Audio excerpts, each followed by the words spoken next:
Hello folks, I'm Anthony, the Eclectic Chef. Welcome back to my kitchen. Well, today we're going to make deli roast beef at home. Who doesn't like deli roast beef? If you're like me though, you may not like the price. Ours was half the price that you pay at the store, and I checked Walmart and Trader Joe's. They're not the most expensive. I also don't want all the stuff, sodium, brine, preservatives that get stuffed into the deli meat that we buy over the counter.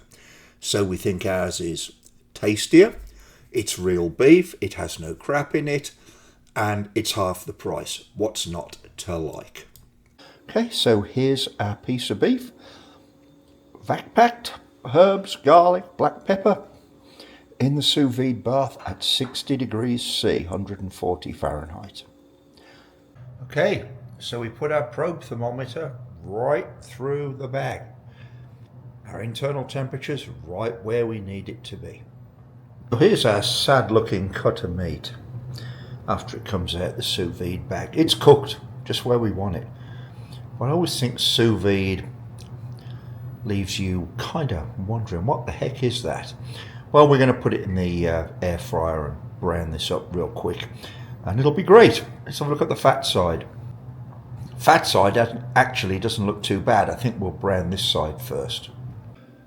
Okay, 5 minutes aside on bake in the air fryer, and this is what we have.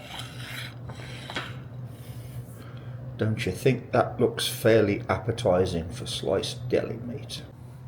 Here we go, 23.4 ounces of tasty, juicy deli beef. No salt, nothing funky, and it's real beef. We'll work out the costs in a minute. This is all juicy, tasty deli beef, real beef, not pressed beef parts, and not a bunch of added sodium.